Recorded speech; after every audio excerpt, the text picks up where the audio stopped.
early morning prayer will return July 1st.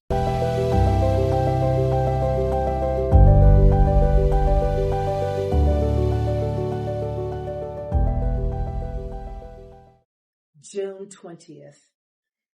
Amaziah rules in Judah. 2 Kings chapter 14, verses 1 through 14, 796 BC. Amaziah, son of Joash, began to rule over Judah in the second year of the reign of King Joash of Israel. Amaziah was 25 years old when he became king, and he reigned in Jerusalem 29 years. His mother was Jehoaddan from Jerusalem. Amaziah did what was pleasing in the Lord's sight, but not like his ancestor David. Instead, he followed the example of his father, Joash. Amaziah did not destroy the pagan shrines, and the people still offered sacrifices and burned incense there. When Amaziah was well established as king, he executed the officials who had assassinated his father. However, he did not kill the children of the assassins, for he obeyed the command of the Lord as written by Moses in the book of the law. Parents must not be put to death for the sins of their children, nor children for the sins of their parents. Those deserving to die must be put to death for their own crimes. Amaziah also killed 10,000 Edomites in the Valley of Salt. He also conquered Selah and changed its name to Joktheel, as it is called to this day. One day, Amaziah sent messengers with this challenge to Israel's king, Jehoash, the son of Jehoaz and grandson of Jehu. Come and meet me in battle. But King Jehoash of Israel replied to King Amaziah of Judah with this story. Out in the Lebanon mountains, a thistle sent a message to a mighty cedar tree. Give your daughter in marriage to my son, but just then a wild animal of Lebanon came by and stepped on the thistle, crushing it. You have indeed defeated Edom, and you are proud of it. But be content with your victory and stay at home. Why stir up trouble that will only bring disaster on you and the people of Judah?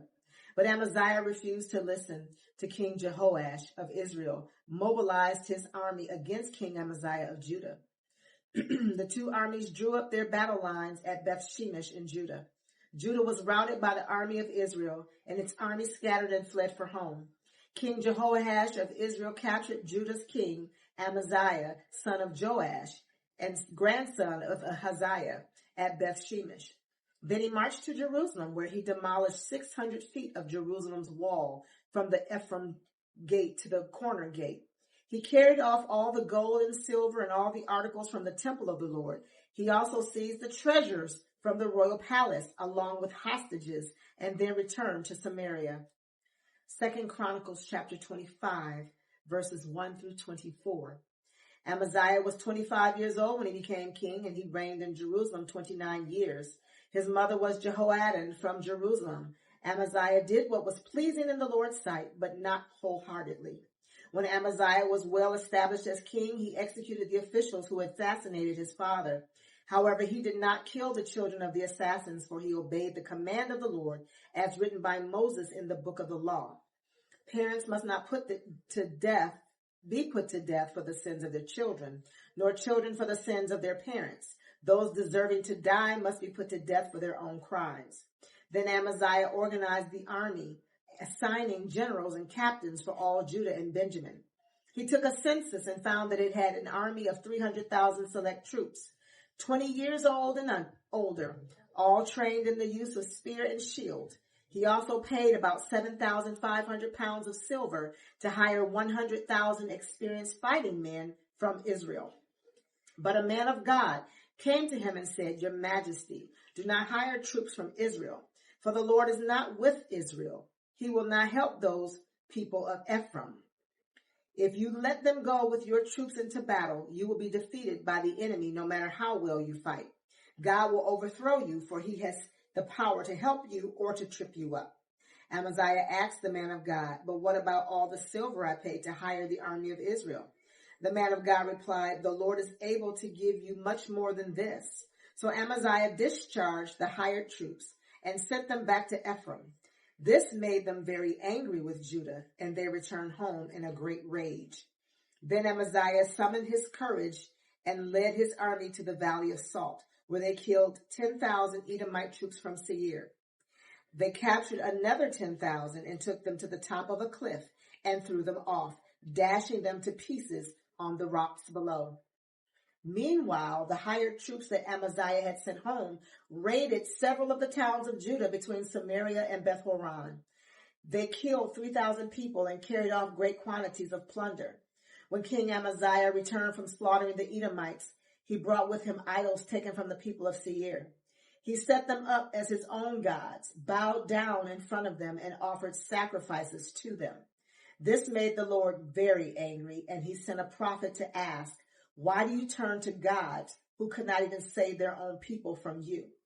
But the king interrupted him and said, "Since when have I made you the king's counselor?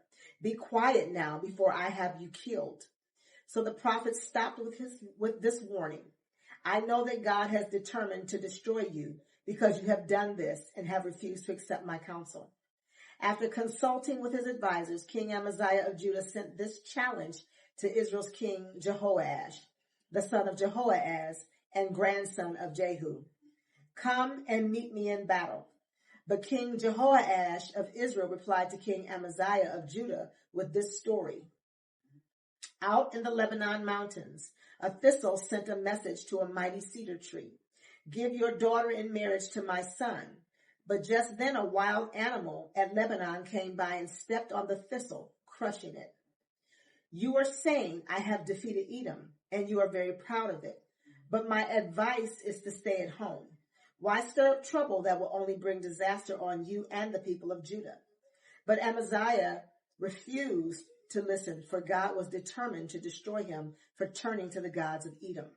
So King Jehoash of Israel mobilized his army against King Amaziah of Judah. The two armies drew up their battle lines at Beth Shemesh in Judah. Judah was routed by the army of Israel, and its army scattered and fled for home. King Jehoash of Israel captured Judah's king, Amaziah, son of Joash and grandson of Ahaziah, at Beth Shemesh. Then he brought him to Jerusalem, where he demolished 600 feet of Jerusalem's wall, from the Ephraim gate to the corner gate. He carried off all the gold and silver and all the articles from the temple of God that had been in the care of Obed-Edom. He also seized the treasures of the royal palace, along with hostages, and then returned to Samaria. End of Jehoash's reign. 2 Kings chapter 13, verses 12 through 13, 782 BC.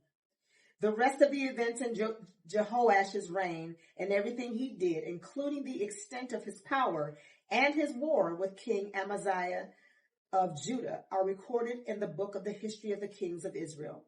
When Jehoash died, he was buried in Samaria with the kings of Israel. Then his son Jeroboam II became the next king. 2 Kings chapter 14, verses 15 through 16. The rest of the events in Jehoash's reign and everything he did, including the extent of his power and his war with King Amaziah of Judah, are recorded in the book of the history of the kings of Israel. When Jehoash died, he was buried in Samaria with the kings of Israel, and his son Jeroboam II became the next king. Jeroboam II rules in Israel. 2 Kings chapter 14, verses 23 through 27, 782 BC. Jeroboam II, the son of Jehoash, began to rule over Israel in the 15th year of King Amaziah's reign in Judah. He reigned in Samaria 41 years. He did what was evil in the Lord's sight. He refused to turn from the sins that Jeroboam, son of Nebat, had led Israel to commit. Jeroboam II recovered the territories of Israel between Labo-Hamath and the Dead Sea, just as the Lord, the God of Israel, had promised through Jonah, son of Amittai, the prophet from Gath-Hepher.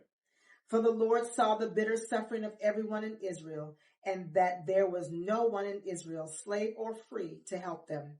And because the Lord had not said he would blot out the name of Israel completely, he used Jeroboam II, the son of Jehoash, to save them. End of Amaziah's reign. 2 Chronicles chapter 25, verses 25 to 28, 768 BC.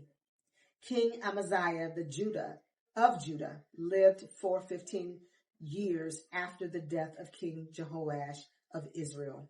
The rest of the events in Amaziah's reign, from beginning to end, are recorded in the book of the kings of Judah and Israel. After Amaziah turned away from the Lord, there was a conspiracy against his life in Jerusalem, and he fled to Lachish. But his enemies sent assassins after him, and they killed him there. They brought his body back on a horse, and he was buried with his ancestors in the city of David. 2 Kings chapter 14, verses 17 through 22. King Amaziah of Judah lived for 15 years after the reign of King Jehoash of Israel. The rest of the events in Amaziah's reign are recorded in the book of the history of the kings of Judah. There was a conspiracy against Amaziah's life in Jerusalem, and he fled to Lachish. But his enemies sent assassins after him, and they killed him there. They brought his body back to Jerusalem on a horse, and he was buried with his ancestors in the city of David. All the people of Judah had crowned Amaziah's 16-year-old son Uzziah as king in place of his father, Amaziah. After his father's death, Uzziah rebuilt the town of Elath and restored it to Judah. Uzziah's rules in Judah. 2 Kings chapter 15, verses 1 through 5, 768 BC. Uzziah, son of Amaziah, began to rule over Judah in the 27th year of the reign of King Jeroboam II of Israel. He was 16 years old when he became king, and he reigned in Jerusalem 52 years. His mother was Jecoliah from Jerusalem. He did what was pleasing in the Lord's sight, just as his father Amaziah had done, but he did not destroy the pagan shrines, and the people still offered sacrifices and burned incense there. The Lord struck the king with leprosy, which lasted until the day he died. He lived in isolation in a separate house. The king's son Jotham was put in charge of the royal palace, and he governed the people of the land.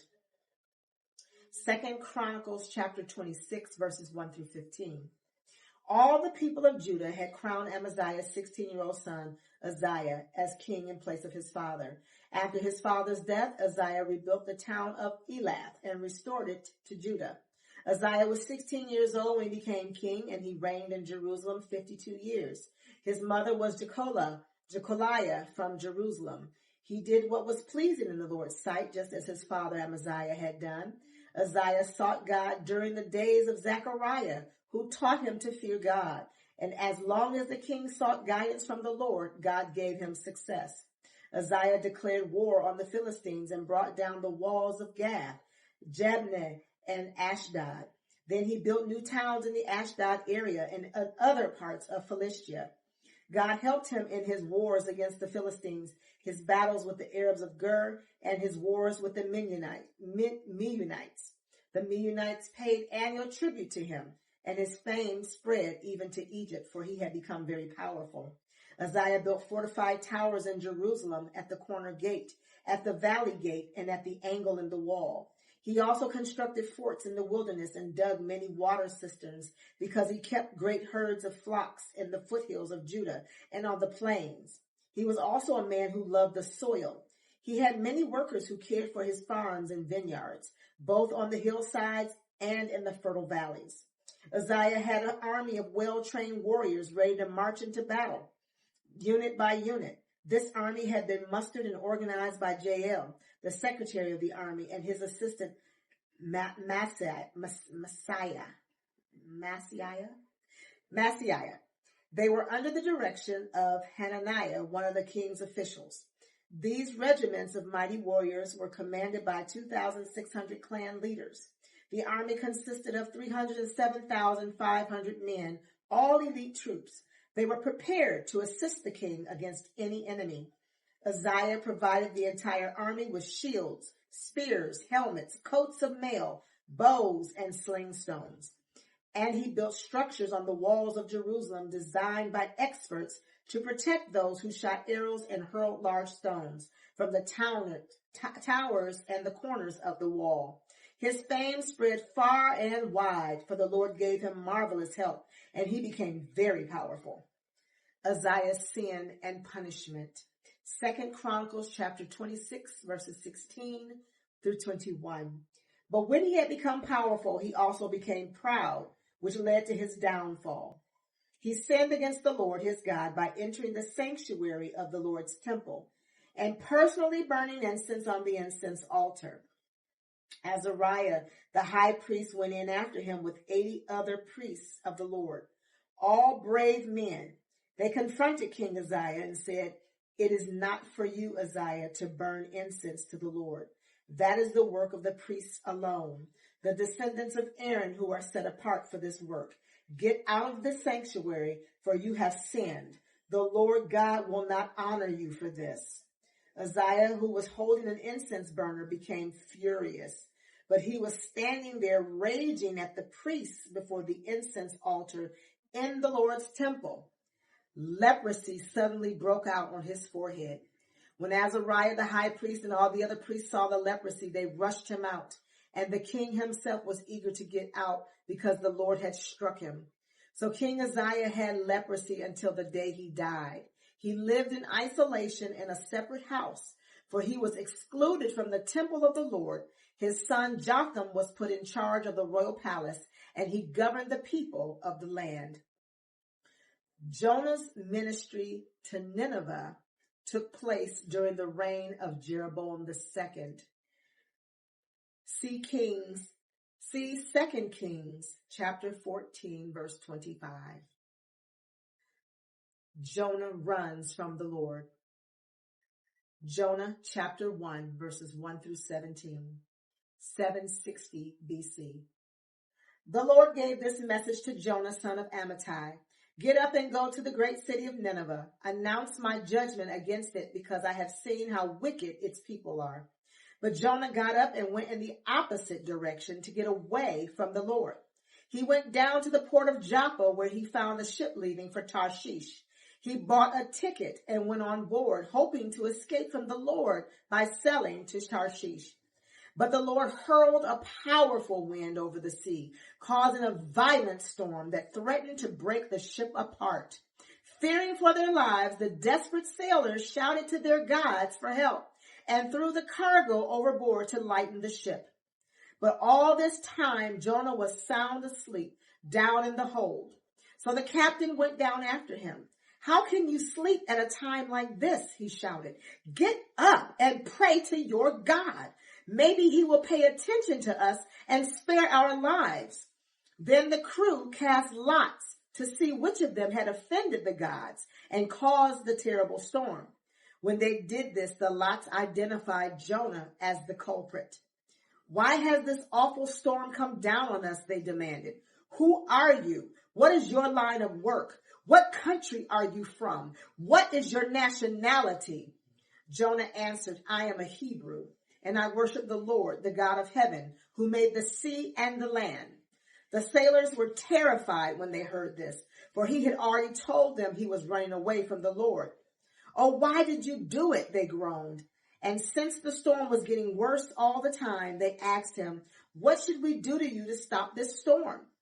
"Throw me into the sea," Jonah said, "and it will become calm again. I know that this terrible storm is all my fault." Instead, the sailors rowed even harder to get the ship to the land, but the stormy sea was too violent for them, and they couldn't make it. Then they cried out to the Lord, Jonah's God. "Oh Lord," they pleaded, "don't make us die for this man's sin, and don't hold us responsible for his death. Oh Lord, you have sent this storm upon him for your own good reasons." Then the sailors picked Jonah up and threw him into the raging sea, and the storm stopped at once. The sailors were awestruck by the Lord's great power, and they offered him a sacrifice and vowed to serve him. Now the Lord had arranged for a great fish to swallow Jonah, and Jonah was inside the fish for 3 days and 3 nights. Jonah's prayer. Jonah chapter 2, verses 1 through 10. Then Jonah prayed to the Lord his God from inside the fish. He said, "I cried out to the Lord in my great trouble, and he answered me. I called to you from the land of the dead, and Lord, you heard me. You threw me into the ocean depths, and I sank down in the heart of the sea, to the heart of the sea. The mighty waters engulfed me. I was buried beneath your wild and stormy waves. Then I said, "Oh Lord, you have driven me from your presence. Yet I will look once more toward your holy temple." I sank beneath the waves and the waters closed over me. Seaweed wrapped itself around my head. I sank down to the very roots of the mountains. I was imprisoned in the earth, whose gates locked shut forever. But you, O Lord my God, snatched me from the jaws of death. As my life was slipping away, I remembered the Lord, and my earnest prayer went out to you in your holy temple. Those who worship false gods turn their backs on all God's mercies. But I will offer sacrifices to you with songs of praise, and I will fulfill all my vows, for my salvation comes from the Lord alone. Then the Lord ordered the fish to spit Jonah out onto the beach. Jonah goes to Nineveh. Jonah chapter 3, verses 1 through 10. Then the Lord spoke to Jonah a second time. Get up and go to the great city of Nineveh and deliver the message I have given you. This time Jonah obeyed the Lord's command and went to Nineveh, a city so large that it took 3 days to see it all. On the day Jonah entered the city, he shouted to the crowds, 40 days from now, Nineveh will be destroyed. The people of Nineveh believed God's message, and from the greatest to the least, they declared a fast and put on burlap to show their sorrow. When the king of Nineveh heard what Jonah was saying, he stepped down from his throne and took off his royal robes. He dressed himself in burlap and sat on a heap of ashes. Then the king and his nobles sent this decree throughout the city. No one, not even the animals from your herds and flocks, may eat or drink anything at all. People and animals alike must wear garments of mourning, and everyone must pray earnestly to God. They must turn from their evil ways and stop all their violence. Who can tell? Perhaps even yet God will change his mind and hold back his fierce anger from destroying us. When God saw what they had done and how they had put a stop to their evil ways, he changed his mind and did not carry out the destruction he had threatened. Jonah's anger at the Lord's mercy. Jonah chapter 4, verses 1 through 11. This change of plans greatly upset Jonah, and he became very angry. So he complained to the Lord about it. Didn't I say before I left home that you would do this, Lord? That is why I ran away to Tarshish. I knew that you are a merciful and a compassionate God, slow to get angry and filled with unfailing love. You are eager to turn back from destroying people. Just kill me now, Lord. I'd rather be dead than alive if what I predicted will not happen. The Lord replied, is it right for you to be angry about this? Then Jonah went out to the east side of the city and made a shelter to sit under as he waited to see what would happen to the city. And the Lord God arranged for a leafy plant to grow there. And soon it spread its broad leaves over Jonah's head, shading him from the sun. This eased his discomfort, and Jonah was very grateful for the plant. But God also arranged for a worm. The next morning at dawn, the worm ate through the stem of the plant so that it withered away. And as the sun grew hot, God arranged for a scorching east wind to blow on Jonah. The sun beat down on his head until he grew faint and wished to die. Death is certainly better than living like this, he exclaimed. Then God said to Jonah, is it right for you to be angry because the plant died? Yes, Jonah retorted, even angry enough to die. Then the Lord said, you feel sorry about the plant, though you did nothing to put it there? It came quickly and died quickly. But Nineveh has more than 120,000 people living in spiritual darkness, not to mention all the animals. Shouldn't I feel sorry for such a great city? May the Lord add a blessing to the reading and to the hearing of his holy word.